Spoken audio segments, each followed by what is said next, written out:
lição 4. Enfim, um sacerdote. Vamos falar um pouco sobre Esdras. Né? Esdras, ele é um escriba, né? Um sacerdote, um sumo sacerdote. Ele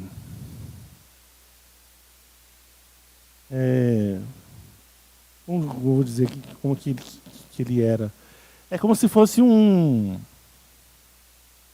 secretário. O escriba é o que tinha a função de estudar muita lei, fazer cópias da lei. Então, todo escriba ele entendia muito da lei, porque imagina, você vai pegar, naquela época não tinha impressora nem fotocópia, né?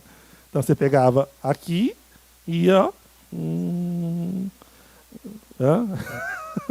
Agora, imagina, então, o escriba tinha trabalho o ano inteiro, a vida inteira.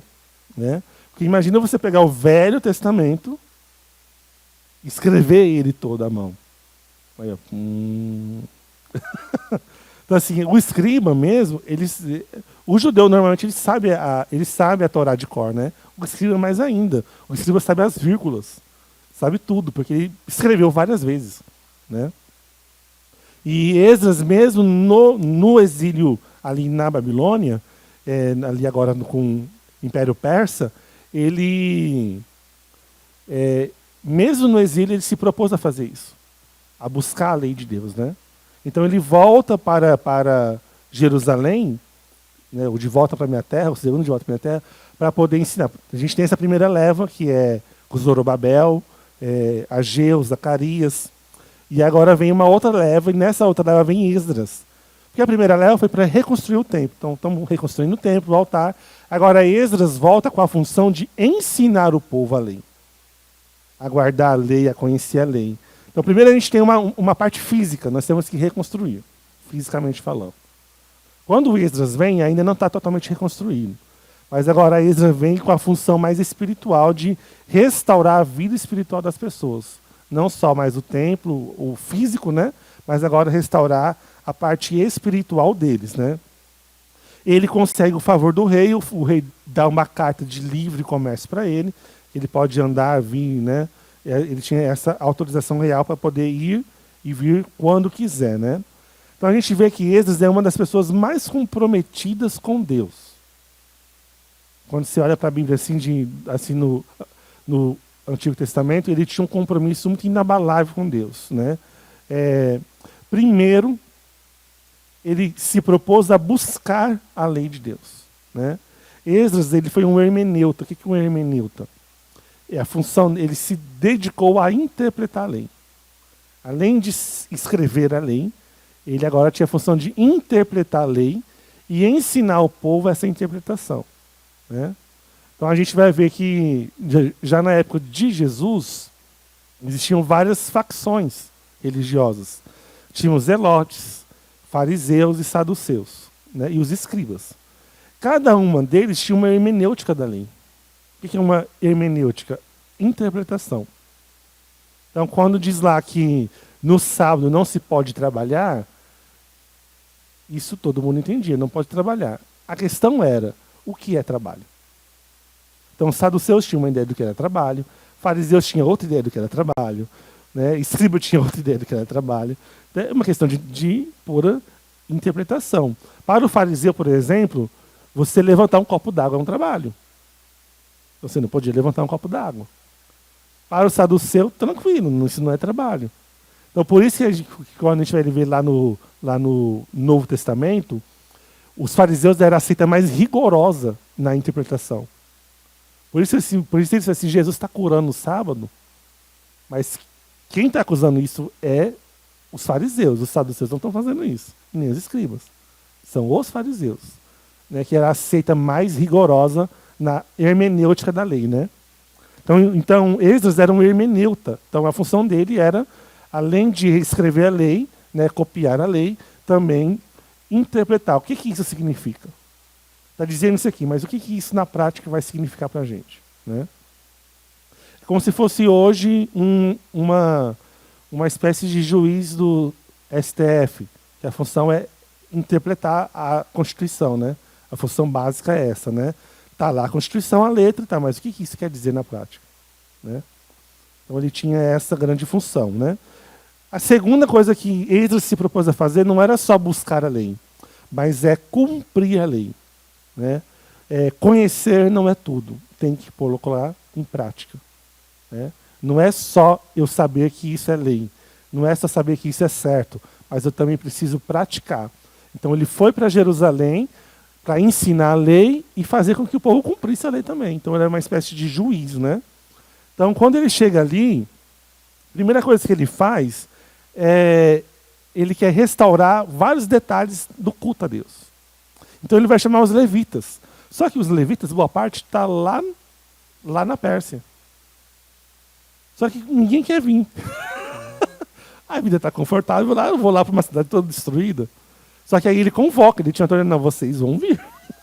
Não é um pedido, é uma ordem, vocês vão vir para cá. Então vem uma boa parte de sacerdotes e levitas para ele restituir de novo a adoração a Deus. Como? Ele queria restabelecer a centralidade do templo. O templo estava sendo reconstruído. O templo, para ele, deveria ser a peça principal que ia unir todo o povo. Porque, querendo ou não, um povo, para se manter unido, ele precisa de ter um ícone e um referencial. Toda nação, ela precisa ter algo a quem ela vai ter um foco, né? Então, para Esdras, esse foco seria o templo.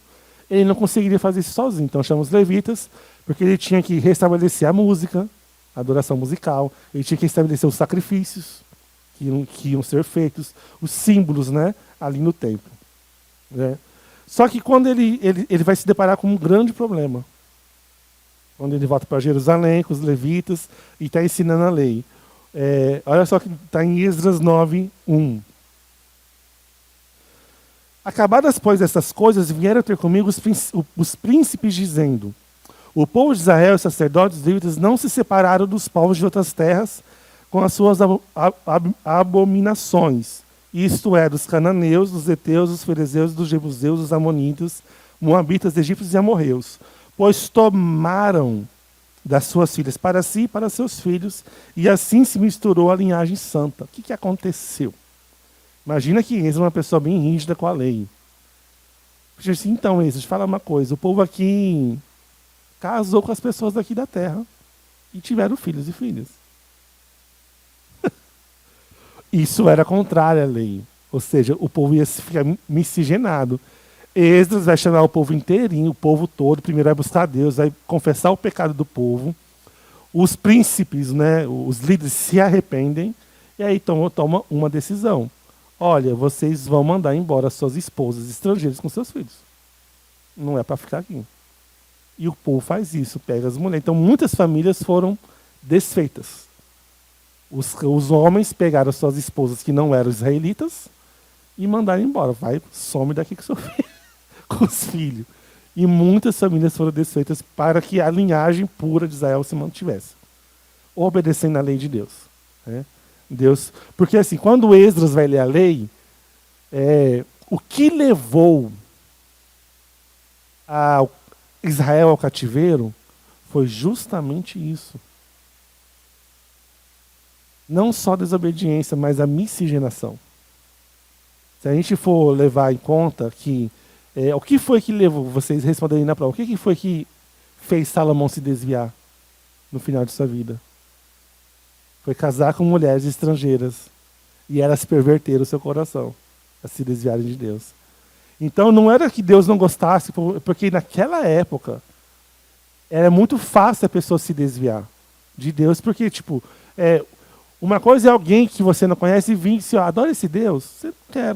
Outra coisa é tua esposa que dorme com você todo dia. A influência é outra. É bem mais forte a influência. Então era fácil influenciar isso. Quando a gente vai ver a história de Balaão e Balaque, qual que foi a estratégia? Eu não posso amaldiçoar o povo que Deus abençoou. Então, mas você faz o seguinte, manda prostitutas para ficar com eles, deixa eles casarem com essas mulheres, que aí Deus vai castigar eles.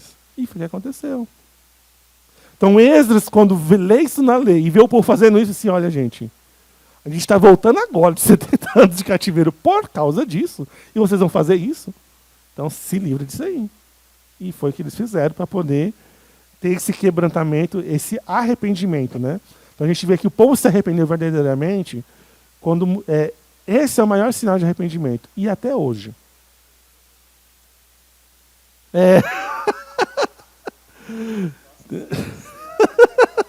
Exatamente, né? Gente, vocês estão muito errados aí na história aí, né? Então, assim, imagina que arrependimento para Deus até hoje. Arrependimento não é a pessoa chorar. Eu me arrependo, não vou fazer mais. Mas é mudar, literalmente, de comportamento. No Novo Testamento, a gente vai ter um versículo que diz que nós temos que apresentar frutos de verdadeiro arrependimento. Frutos dignos de arrependimento. Porque arrependimento é um fruto. Qual é o fruto do arrependimento? É você realmente não fazer mais e tomar uma atitude contrária. Quando o Zaqueu se converte, o que ele faz? Se eu defraudei alguém, eu vou dar mais. Né? Se caso eu errei, se eu roubei, eu vou dar 4 vezes mais. É o arrependimento. Quem rouba, não rouba mais. Qual era a ação necessária do povo? A gente casou, miscigenou, não pode. Tem que separar. Naquela época, tá, gente? Né? Então, o fruto do arrependimento, e o povo se arrependeu de verdade e se voltaram para Deus. Amém? Glória a Deus. Então, encerrou a nossa aula.